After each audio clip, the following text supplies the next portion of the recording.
Hello,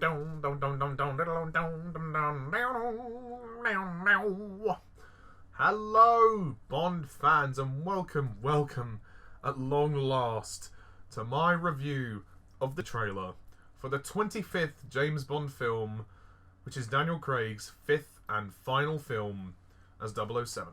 No Time to Die. Yes, the first trailer is finally here after a very long wait. I mean, if we're going back to Spectre, the previous movie, it's been nearly 5 years since we've last had a Bond movie, so it's about time for a new bit of footage from the latest Bond film. Obviously, this film has seen many delays and many production problems, but I'm so happy to finally say that we now have a trailer for this film. The film, which is directed by Cary Fukunaga and will be released in April, so about 4 to 5 months away, so really not that long at all. So yes, let's begin with the first part of the trailer. So we open basically in Italy, where we see Craig as Bond and Madeline in pursuit in Italy. There's like a chase scene. I am presuming that it's the opening sequence of the movie. And there's some very interesting lines which immediately provoke a lot of intrigue and suspense. Madeline says to Bond, "Why would I betray you?" And then he says to her, "We all have our secrets. We just haven't got to yours yet." So, wow, straight away I am hooked. I mean, this is interesting because Madeline, obviously, in the previous film Spectre, we are meant to believe that the two characters fell in love. I mean, a lot of people found it to be a bit rushed and it didn't quite work. I mean, I didn't particularly believe that they fell in love, but obviously it was announced that they were going to be married in this film. So there's clearly a big secret that Madeline is hiding from Bond. So that really got me hooked straight away. And obviously followed by a great piece of stunt work where Bond actually jumps over a bridge. Right away we can tell that this film is brilliantly shot and the cinematography looks fantastic. And then we get some dialogue from M when he said, "The world is moving faster than we can respond. Where's 007? So immediately we are set up with the plot. Bond is away in retirement. He's obviously, after the betrayal of Madeline, he's gone to Jamaica on his own to seek solitude and just kind of live the rest of his life alone, I guess, until we see Felix. Yay, Felix is back. And he says, "Oh, you're the only one I trust with this." Like, there's some big mission. I mean, Jeffrey Wright has aged a bit since Quantum of Solace, but still, he says, "Oh, I've got this big mission for you. I need your help." And it looks like the two of them are going on this mission to, obviously rescue a kidnapped scientist, which is the basic premise of the plot. And then we get to meet Lashana Lynch, or Nomi is her character's name, but there looks to be what will be the proceedings of a bedroom scene. Of course, nothing will actually happen because it has been confirmed that Lashana Lynch's character will not have the hots for Bond. She will not fall for his charms. She's just there to, I guess, basically to help him on his mission. They work together, which is nice. We see a bit of her when we see her driving an Aston Martin, which is really cool. And then we also see a bit of her meeting Craig in Jamaica, which is cool. There's a shot when they're in the bar or something, and they're walking past each other. Really cool, really good stuff. And we get to see her in action, so she's clearly this badass, kick-ass character. I mean, of course she is, because she's the replacement 007 while he's been away. And then he says, "Oh, were you a 00?" She's like, "Yes." And she's like, "If you come near me, I'll put a bullet in you that works." Cut to a shot of Moneypenny, and she says, I knew you two would get on." So there's clearly going to be some nice banter between Bond and Nomi, which is really cool. I see Naomi Harris and Ben Whishaw come back. We do see Ben Whishaw, but I should also mention there is a moment when he does say Bond, James Bond in the trailer, looking as though he's, I guess, he's being reinstated into MI6. There's a man at a desk who says name, and he says Bond, James Bond. I don't know if I'd have put that in the trailer, really. I would have liked to have saved that until the film. I always like those moments when he says the name, because I think it's a nice surprise, and I think putting it in the trailer, I mean, yeah, it's cool, obviously, it's not a bad thing, but I just think it would have been nice to give the audience a moment to go, "Ooh, yay," and like, he said the line, but Yeah, they do say it here, but it's still really cool nonetheless, and I'm sure it will be cool in the film because it will be like he's back where he's meant to be. And then we go to see Q in his flat, which was a scene that was obviously talked about, so we may or may not see his cats.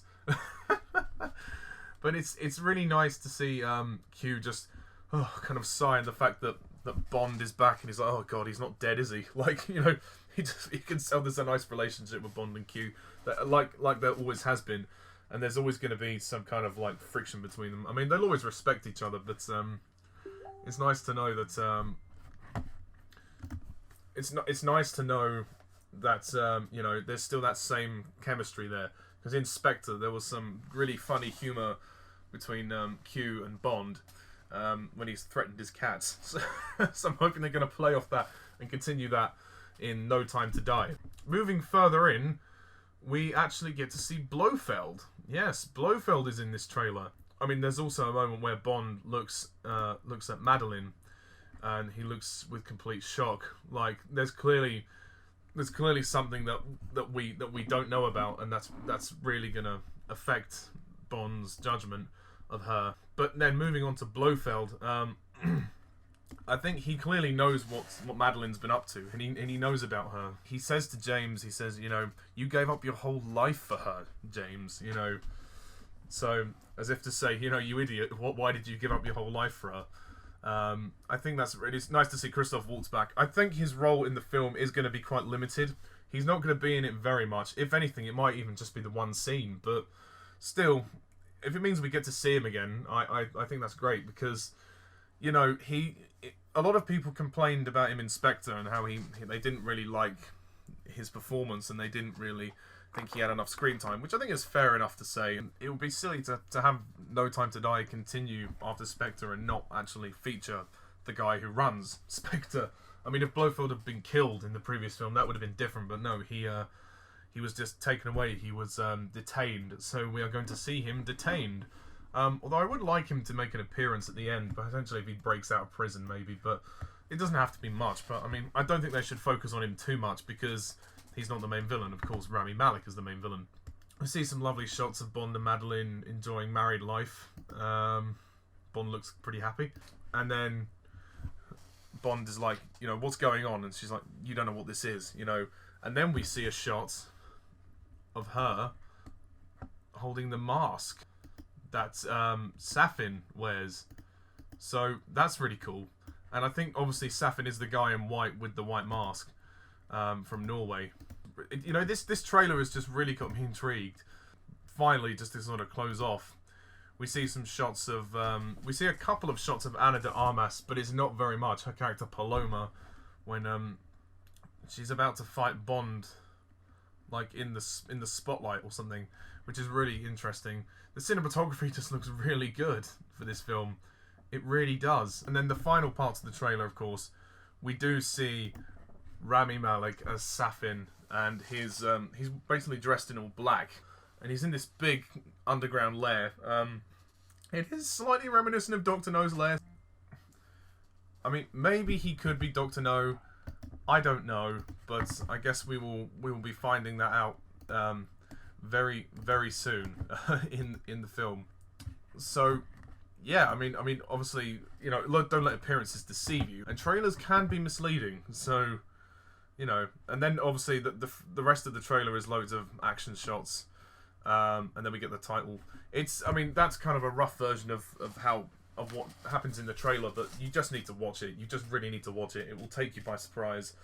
It gives you enough to leave you thinking, like the whole secret with Madeline, but it doesn't give anything away, and it's not the same old stuff. You know, it's not just the same old Bond, you know, trailers, you know. Bit of, oh, we need this Bond to go on this mission, you know, da da da da da da, and then all the action. But no, there's actually a nice mystery. Like, it's very mysterious, and I like that. I mean, Spectre's teaser trailer was very mysterious, but we kind of knew that it was all building to Blofeld anyway. I mean, I still love Spectre, but the fact is, you know, there's more of a mystery with No Time to Die, because they've given us a premise. The fact that it doesn't look like they're going to kill off Madeline. Well, they can't, clearly, and they've got this big plot surrounding her, and there's this big secret surrounding her. and she hasn't told Bond. And he's completely lost his trust in Madeline. So, I mean, I am sold. I am really sold. This trailer was absolutely fantastic. I look forward to the main trailer, which we're going to get in the new year, of course. Probably in February, I would imagine. Actually, maybe even March. Because, you know, it's still, it's still going to be a while. It's still going to be a few months before we get to see the final film. But I am sold. I have confidence that Cary Fukunaga will deliver, that Daniel Craig will deliver a great final performance as Bond. And hopefully, No Time to Die is going to tie up a lot of loose ends from not only Skyfall and Spectre, but also maybe from Casino Royale and Quantum of Solace. You know, the whole entire era, will hopefully come together in a very neat fashion. And it just looks epic. On a level of spectacle, it just looks epic. I mean, we've been waiting for this a long time, and I think the wait will have been worth it. Well, certainly was worth the wait for the trailer, but whether it will be worth the wait for the movie, we'll see. We'll see. But yeah, that's my kind of initial reaction to the trailer for No Time to Die. So, what do you think of this trailer? Please comment down below, let me know. And yeah, my God, I can't believe it. We're finally here. We've finally got the trailer. So yeah, until the next bit of news, that's it. I'll probably not see you until the new year, in terms of No Time to Die anyway. But of course I'll have other videos going on. But anyway, thank you all very much for watching. And as always, I'm Mr. TARDIS11. See ya.